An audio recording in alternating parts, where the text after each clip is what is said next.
बड़े को धारण करे वो ही सबसे बड़ा है। अगर कहें त्रैलोक में जे हरि उर धरे ते बड़े, जिन्होंने अपने हृदय में श्री ठाकुर जी को धारण किया है, ऐसे ये पूज्य संत भगवान ये बड़े हैं। इनके हृदय में श्री ठाकुर जी विराजमान। ठाकुर जी तो सबके हृदय में विराजमान है। कबीर साहब कह रहे हैं, सब घट मेरा साइया खाली घट नहीं कोय, बलिहारी वासंत की जेही घट पर घट होय। ठाकुर जी सबके भीतर हैं, पर इन संतों के भीतर खेलते हैं, प्रकट दिखाई पड़ते हैं। देखिए, दीपक, प्रज्वलित दीपक मिट्टी के घट में विराजमान कर दिया जाए तो उसकी ज्योत्सना का, उसकी आभा प्रभा का, उसकी कांति का बाहर अनुभव होगा? बोलिए। दीपक जल रहा है घड़े के भीतर, पर इस घड़े के भीतर दीपक जल रहा है, इसका अनुभव बाहर से घट को देखने वाले को होगा? नहीं होगा। और उसी दीपक को स्फटिक मणि से निर्मित मंजूषा में विराजमान कर दिया जाए तो उसकी कांति उस स्फटिक मणि से मिश्रित होकर के और अधिक उद्दीप्त हो उठेगी और उसकी चमक बाहर तक दिखाई पड़ेगी।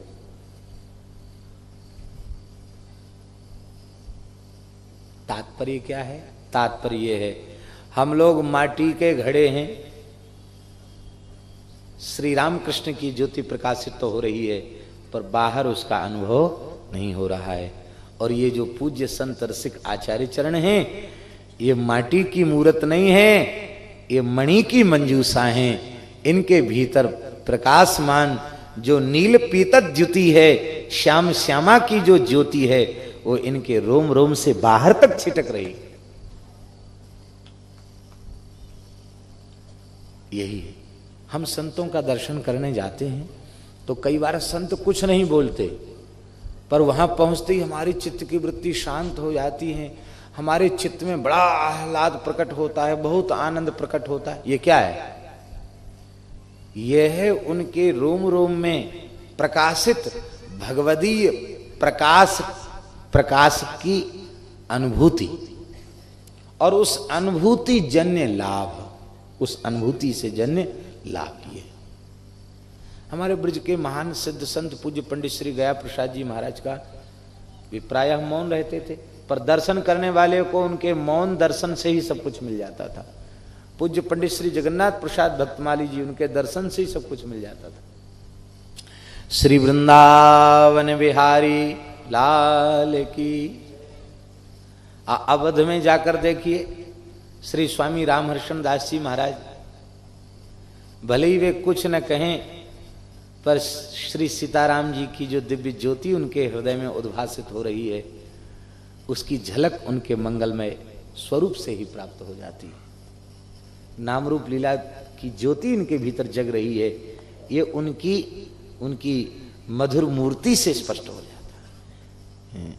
और ऐसा नहीं, ये सभी संत ऐसे ही हैं। हम अंधे नंद नंदन हैं, राधा बाबा कहते थे, अंधे नंद नंदन, दिखाई नहीं पड़ता। ये सब संत ऐसे ही। बोलो भक्तवत्सल भगवान की जय। अगर कहें त्रैलोक में जे हरि उर धरे ते बड़े, जिन्होंने भगवान को हृदय में धारण किया वे बड़े हैं। नाभाजी महाराज ने यही जिन काढ़ो गाभा वेद को, यही वेद का गाभा है। वेद वेदांत तत्व श्री ठाकुर जी हैं, और उनका भी वेद्य तत्व भक्त तत्व है, इस तत्व को प्रकट किया। इसलिए यह सिद्धांत के रूप में प्रमाणित है। नाभाजी ने पूर्वार्ध में पौराणिक भक्तों का स्मरण किया, जिन पौराणिक भक्तों का चरित्र आप लोग श्री भरतदास जी भक्तमाली जी के मुख से सुन चुके हैं। और प्रेम मूर्ति श्री भरतलाल जी का चरित्र आप लोग पूज्य रामायणी श्री रामेश्वर दास जी महाराज के श्रीमुख से सुन रहे हैं। अब हम जिन भक्त का स्मरण करना चाहते हैं उनमें नारी भक्ता श्री भक्तिमती रत्नावती जी। आप लोग ध्यान से सुने। 3 लोगों का भक्त बनना बड़ा कठिन है। हमारी बात को बुरा नहीं मानेंगे और बुरा मानो तो हमारी बात हमको वापस कर देना। इसलिए भक्तमाल की कथा सब जगह कही नहीं जाती, सबके गले नहीं उतरती। शास्त्रों में लिखा है कि 3 लोगों में भक्ति उत्पन्न हो जाए, इसमें कठिनाई है।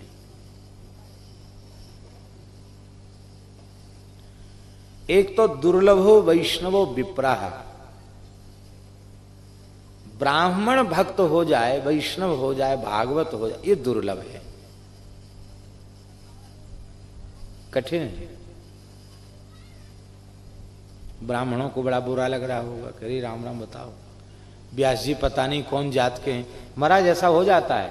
ग्वालियर में एक बार हमने कथा कही तो लोग वहां कहने लग गए कि पता नहीं व्यास जी किस जाति के हैं, क्या कैसी कैसी कथाएं करते हैं। एक वो मिश्रा जी है ना, वो लड़ गए वहां के पुजारियों से, घरे हम उनके खानदान को जानते हैं, वो जात को जात के नहीं है, अच्छे कुलीन ब्राह्मण हैं। अरे बोले ब्राह्मण होते तो ऐसे कैसे कहते। रैदास जी का चरित्र कहा तो इतना ऊंचा उनको चढ़ा दिया कि जिसका कोई ठिकाना नहीं। ये भक्तमाल की कथा सबके गले नहीं उतरती। ब्राह्मण का भक्त होना, वैष्णव होना कठिन है। तो क्या ब्राह्मण होना अभिशाप है? नहीं, वरदान है। चरम देह द्विज के में पाई। ब्राह्मण का शरीर अंतिम शरीर है। सबते दुर्लभ कवन शरीरा है?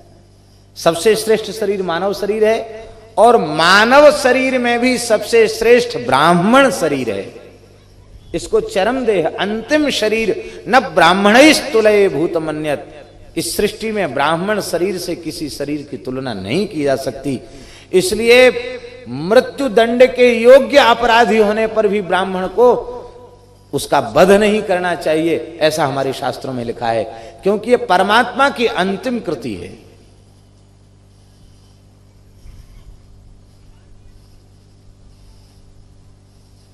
पर ब्राह्मण का भक्त होना कठिन क्यों है? उसका कारण यह है कि भक्ति प्रकट तब होगी जब चित्त अहंकार से रहित हो जाएगा। जातिर्विद्या महत्वंच रूप यौवन मेव च एते वै यत्नतः त्याज्याः पंचैते भक्ति कंटका। ये 5 भक्ति मार्ग के कांटे हैं। जाति का अहंकार, विद्या का अहंकार, रूप का अहंकार, युवावस्था का अहंकार। जातिर्विद्या महत्वंच, रूप और युवावस्था का अहंकार, ये 5 अहंकार। एक भी होगा तो भक्ति महारानी प्रकट नहीं होगी। और इन ब्राह्मणों में पहले तो वैष्णव बनते ही नहीं, प्राय कम बनते वैष्णव। अरे तो क्या बाबा बैरागियों के चक्कर में फंसना है? हम किसके चेला बनेंगे? ब्राह्मण तो जन्म से ही जगत गुरु होता, चेला किसका बनेंगे? हम सबको चेला बनाने वाले हैं कि हम चेला बनेंगे?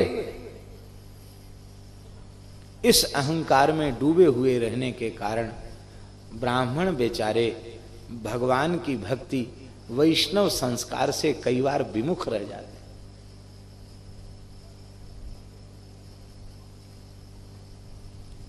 कई बार महाराज जी वैष्णव धर्म की बात अंतिम क्षण में समझ में आती है, और तब फिर ये होता है कि का वर्षा जब कृषि सुखाने, समय चुके पुनि का पछता। अब क्या है? इसलिए भगवान ने ब्राह्मण बनाया है, ये बहुत अच्छी बात है।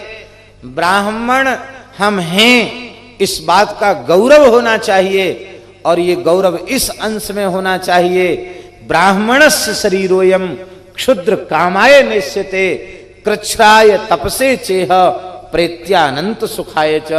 ये ब्राह्मण का शरीर नीच कर्म करने के लिए नहीं है, क्षुद्र कर्म करने के लिए नहीं है, भक्त भगवंत की उपासना के लिए है। वैष्णव धर्म के निष्ठापूर्वक पालन करने के लिए हमको ब्राह्मण बनाया है और अनंत प्रेम का, भक्ति का सुख प्राप्त करने के लिए हम ब्राह्मण बने हैं। ऐसा कोई गौरव अपने मन में रखे और ब्राह्मण कुल में जन्म लेकर तुलसीदास जी के जैसा वैष्णव हो जाए, क्या कहना मन। ब्राह्मण में भक्ति होना कठिन है, क्यों? अहंकार शून्य ये कम हो पाते हैं। और कथनचित ब्राह्मण भक्त होवे तो बोले जब ब्राह्मण भक्त होगा तो वह सामान्य कोटि का भक्त नहीं होगा, क्योंकि मनुष्यों में उसकी असामान्य कोटि है, और जब वह भक्त होगा तो वह आचार्य कोटि का भक्त होगा।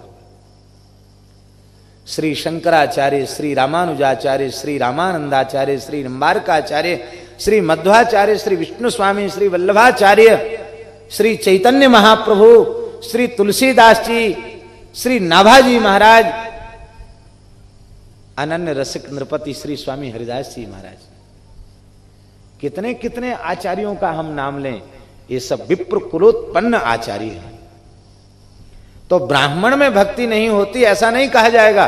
भक्ति जब प्रकट होगी तो आचार्य कोटि की भक्ति होगी, स्वयं भक्ति करके भगवत प्राप्ति का अधिकारी होगा और लाखों जीवों को भगवत चरणारविंद की प्राप्ति कराने में समर्थ होगा जब ब्राह्मण भक्त होगा। तो दूसरा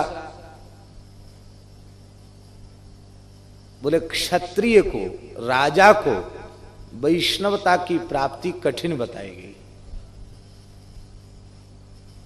दुर्लभो वैष्णवो राजा, राजकुल में उत्पन्न हो और वैष्णव हो ये दुर्लभ है। क्यों? अरे जिनके पास कुछ भी नहीं है उनमें कितना अहंकार होता है। यहां बुंदेली ये कहावत है, पाड़े रोवे पोथी को, पड़ियान रोवे धोती को, और टटिया नैया द्वारे को, लड़का रो रो न्यारे को। पर ऐसी हालत में भी, बचपन में सुनी थी ये कहावत, ऐसी हालत में भी अहंकार सातवें आसमान पर चढ़ा रहता, कुछ नहीं है फिर भी अहंकार है। और राजाओं के पास तो अहंकार की बहुत सी चीजें हैं, उनके पास फौज पलटन है, खजाना है, रुपया पैसा है, पुराने जमींदार हैं, उनके पास अहंकार करने की प्रचुर सामग्री है। ऐसी अवस्था में वे अहंकार रहित होकर दासानुदास बन जाएं, ये कठिनाई की बात है। पर राजा भी जब भक्त होगा तो अम्बरीश जी की कोटि का होगा। राजा जब भक्त होगा तो प्रहलाद जी की कोटि का होगा। राजा जब भक्त होगा तो कलिकाल के एक महान भक्त श्री मधुकर शाह जी के जैसा भक्त होगा। ओरछा नरेश मधुकर शाह। राजा जब भक्त होगा तो करौली नरेश श्री चतुर्भुज सिंह जी महाराज के समान होगा। चतुर्भुज जी का चरित्र बड़ा अद्भुत है। चतुर्भुजेंद्रपति की भक्ति को कौन भूप सरवर करे। नाभाजी कहते चतुर्भुज सिंह जी की भक्ति की समता, उसकी बराबरी, उसकी नकल धरती का कौन राजा कर सकता है। ये कैसे थे चतुर्भुज सिंह जी महाराज, करौली महाराज? ऐसे थे, इन्होंने वैष्णव अपने सेवकों को, जो द्वादश तिलकधारी थे, उनको अपने करौली नगर के एक एक योजन दूरी पर जहां जहां छोटे मोटे मार्ग है सब जगह बिठा रखा था। कोई संत वैष्णव आ जाएं तो उनको वहीं रोक लेना, फिर हमको सूचित करना कि कोई महात्मा पधारे हैं। तो जब राजा के कान में सूचना जाती तो भक्त आगमन सुनत सन्मुख जो जन एक धाई। 4 कोस तक दौड़ते हुए जाते थे चतुर्भुज सिंह जी संत की अगवानी करने के लिए। सदन आन सत्कार, घर में सत्कार करते, और सदृश गोविंद बड़ाई। कितनी बड़ाई करते? बोले आज तो साक्षात श्री गोविंद प्रभु, साक्षात श्री ठाकुर जी हमारे घर में आ गए।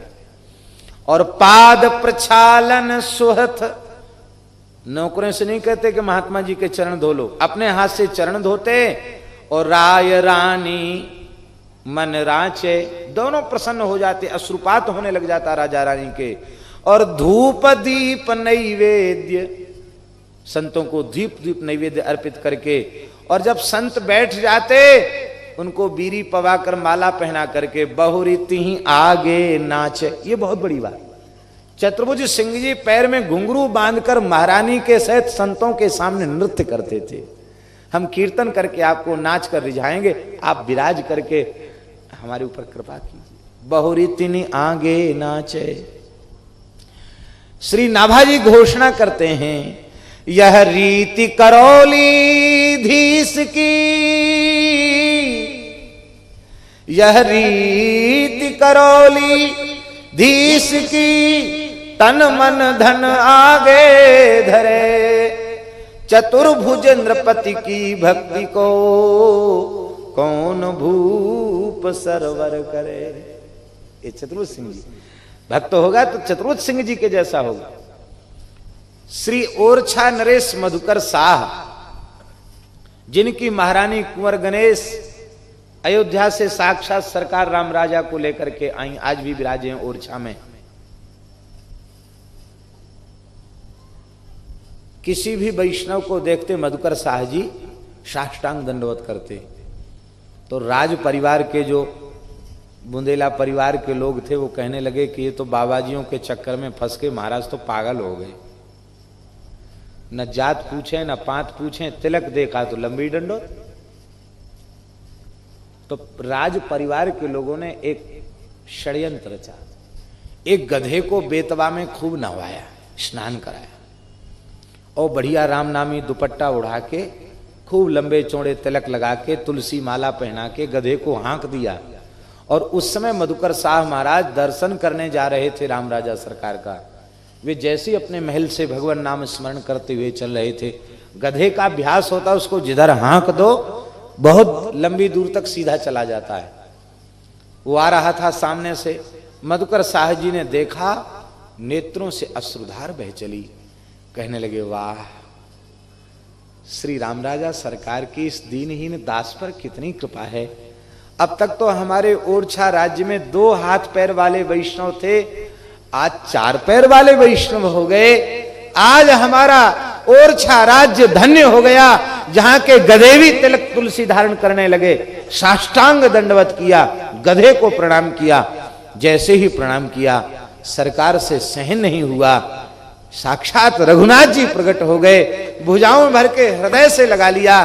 कहा, महाराज आप धन्य हैं जो गधे में भी वैष्णव का चिन्ह देखकर प्रणाम करते हैं। उस समय भगवान ने जब उनको कहा कि तुम्हारी वैष्णव निष्ठा ने हमको बिना मोल के खरीद लिया है, उसी समय आकाश में प्रकट होकर भगवत पार्षदों ने पुष्पों की वर्षा की महाराज के शरीर पर, जो उनके श्री अंग का स्पर्श करके स्वर्ण पुष्प बन गए, जो आज भी टीकमगढ़ रियासत में महल में हमने देखा तो नहीं है, पर सुना है कि वे स्वर्ण पुष्प आज भी वहां सुरक्षित हैं राजमहल में। राजा भक्त होगा, ऐसा होगा। इसलिए भैया भगवान ने ब्राह्मण बनाया है तो वैष्णव जरूर बन जाओ, भक्त जरूर बन जाओ। आप तो विशेष कृपा भाजन है ठाकुर जी के। यदि आपको क्षत्रिय बनाया है तो आपकी क्षत्रियत्व की सफलता इसी में है कि अभिमान रहित होकर संत चरणाश्रय स्वीकार करके श्री ठाकुर जी के शरणागत भक्त हो जाओ। तीसरी भक्ति दुर्लभ किनमें है? बोले दुर्लभा वैष्णवी नारी। स्त्रियों में भक्ति आ जाए ये बहुत दुर्लभ है। यद्यपि ये सब भक्ति स्वरूपा है और देख लो संख्या इनकी ज्यादा है। माताएं सोच रहे होंगी कि बाबा जी तो हमारे पीछे ही पड़ गए। बिल्कुल, बताओ, हमारी भीड़ सबसे ज्यादा और हमको कह दिया इन्होंने कि माताओं में भक्ति नहीं हो सकती। देखिए, भक्ति के लिए एक और बड़ी आवश्यकता है। बहुत ध्यान से सुने, माताओं के विशेष काम की बात। भक्ति के लिए बहुत एक आवश्यक तत्व की आवश्यकता है, एक आवश्यक गुण है, वो है निष्काम चित्त होना। निष्काम भाव से जो भक्ति की जाती है उसी को भक्ति कहते हैं। और माताओं में निष्काम भाव बड़ा कठिन है। पति देव परेशान हैं, उनकी परेशानी दूर करने के लिए संतोषी माता का व्रत, लड़का बीमार है उसके लिए मंगलवार का व्रत, अपने लिए रविवार का व्रत। अब फिर किसी ने कहा कि अरे तुम गोपाल जी की पूजा कर रही हो, तुम्हारा मोड़ा ठीक नहीं हो रहा है, वहां मजार पर अगरबत्ती लगाया ठीक हो जाएगा। तो मजार भी पूजने चली जाएंगी। तो इनमें कामनाएं इतनी होती हैं, अपने पति पुत्र आदि में इनकी ममता इतनी होती है कि अनन्य भाव से भगवान की भक्ति नहीं कर पाती हैं। ये देवी देवता और कई बार तो भूत प्रेत की उपासना में प्रवृत्त हो जाती हैं। ये इनका दुर्गुण नहीं है, ये इनका भावमय हृदय है, ममता है इनमें। पर यदि भक्ति करनी है तो गोपियों की जैसी भक्ति, नारी यदि भक्त होगी तो व्रज गोपियों के जैसी होगी। गोपी प्रेम की ध्वजा, परमानंद स्वामी कहते, गोपी प्रेम की ध्वजा। प्रेम का महल है, मंदिर है, उसका शिखर है और शिखर के ऊपर भी ध्वजा है। ध्वजा के रूप में कौन फहरा रही है? ब्रज गोपियां। इन गोपियों की भक्ति के आगे स्वयं ठाकुर जी नतमस्तक हैं। न पारये हम निर्वज्य संयुजाम स्वसाधु कृत्यम विबुधायुषा पिबः या मा भजन दुर्जर ग्रेह श्रृंखला संवृश्च तदवः प्रतियात साधुना। श्रीमद् भागवत में रास पंचाध्यायी में भगवान श्री कृष्ण कह रहे हैं, हे गोपियों, मैं देवताओं के समान आयु लेकर आपके चरणों में आऊं, आपकी सेवा करूं, तो भी मैं आपके प्रेम का कर्जा चुका नहीं सकता। मैं सदा आपके प्रेम का कर्जदार रहूंगा। आप अपने इस कर्जदार प्रियतम को अपना लेवें, ये आपकी उदारता है। गोपियां रो पड़ी, बोले मैं चाहे जैसा हूं तुम्हारा हूं, तुम हमारी हो। गोपियां भगवान से लिपट गई। गोपियों की भक्ति वो है, ब्रह्मज्ञानी उद्धव उनकी चरण रज मस्तक पर चढ़ाते हैं, ब्रह्मा जी चरण रज मस्तक पर चढ़ाते हैं। नारी भक्त होगी तो गोपियों के समान होगी। पर माताओं से प्रार्थना है वो विविध उपासनाओं में उलझे नहीं, अपने घर में श्री ठाकुर जी को विराजमान करके अनन्य भाव से उनकी उपासना करें। हम ये नहीं कहते कि अपने व्रत त्योहार पर्व छोड़ दो, उनको भी करके मनाओ, यही कि श्री कुंज बिहारी लाल जी के चरणों में हमारी प्रीति हो, श्री जानकी वल्लभ लाल जी के चरणों में हमारी प्रीति हो। मांगत तुलसीदास कर जोरे, बसहु राम सिय मानस मोरे। नारी भक्त होगी तो श्री मीराबाई के जैसी होगी। देखो, नारियों को भक्ति के लिए उपयुक्त अंतःकरण भगवान की कृपा से जन्म से ही प्राप्त है। पुरुष वर्ग का हृदय विवेक, वैराग्य और ज्ञान प्रधान होता है और माताओं का हृदय भाव प्रधान होता है। भाव प्रधान अंतःकरण ही भक्ति के लिए उपयोगी है। माताएं भक्ति होंगी तो श्री मीराबाई जैसी होंगी। मीराबाई साधो जी सदृश गोपिका प्रेम प्रगट कल जुगहि दिखायो। निरअंकुश अति निडर रसिक जन रसिक जस रसना गायो। दुष्टन दोष विचारी मृत्यु को उद्यम कियो। बालन बाको भयो गरल अमृत ज्यों पियो। भक्ति निशान बजाई के काहू ते नाहिन लजी। लोक लाज कुल श्रृंखला तजी मीरा गिरधर भजी। भारतवर्ष में जन्म लेने वाला कौन ऐसा व्यक्ति है जो भक्तिमती मीराबाई का नाम न जानता हो? यदि भारतवर्ष नहीं, विश्व के किसी भी कोने में रहने वाला आस्तिक जगत का कोई मनुष्य यदि मीराबाई का नाम नहीं जानता है तो उसे आस्तिक कहलाने का अधिकार नहीं है, उसे मनुष्य कहलाने का अधिकार नहीं है। भक्तिमती मीराबाई, कैसी भक्ति मीरा जी ने की। मीरा जी का चरित्र जन जन में प्रसिद्ध है। जहर का प्याला राणा जी ने भेजा और भक्तिमती मीरा की भक्ति के प्रभाव से जहर भी अमृत बन गया। मीरा जी की भक्ति, मीरा जी का चरित्र बहुत प्रसिद्ध है, आप सब जानते हैं। नारी भक्त बनेगी तो करमेती बाई जैसी भक्ता बनेगी। राजस्थान की बेटी करमेती, पुरोहित परशुराम पंडित जी की बेटी करमेती। कठिन काल कल युग में करमेती निष्कलंक रही। नस्वर पतिरति त्याग कृष्ण पद सोरति जोरी। सवे जगत की फांस तरक तिनु काजों तोरी।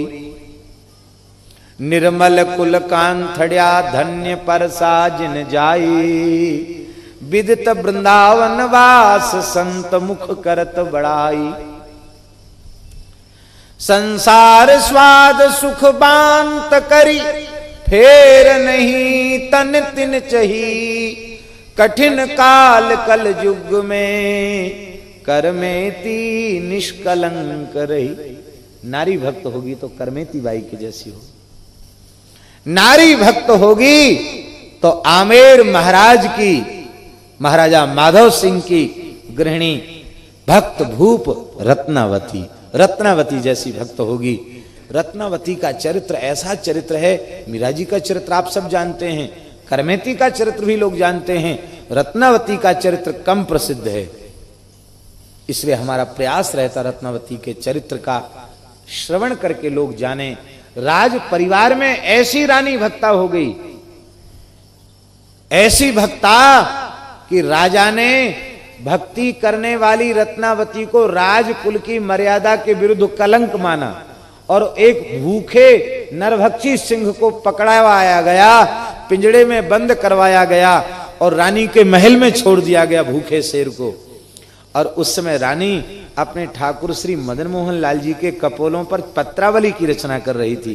दासी ने कहा, अरे महारानी जी सिंह आया, सिंह आया। आपने दृष्टि उठाकर देखा, कहा अहो नृसिंह जी पधारे हैं। ये रानी की दृष्टि, सिंह में नृसिंह का दर्शन, जैसी का नृसिंहजू पधारे हैं। शेर ने गुर्राना बंद कर दिया। अब तो रानी ने प्रणाम किया, रोली का टीका लगाया, चंदन चढ़ा लगाया, तुलसी दल अर्पित किया, माला पहनाई, भोग लगाया, आरती उतारी और जैसे नृसिंहावतार हुआ और हिरण्यकशिपु के पेट को फाड़ दिया, ऐसे ही जो विरोधी जिन्होंने षड्यंत्र रचा था वो सब दुष्ट सब मारी डाले, सब दुष्टों का वध कर दिया। रत्नावती का अद्भुत चरित्र है। हम कहना तो चाहते थे लेकिन आज नहीं कह सके।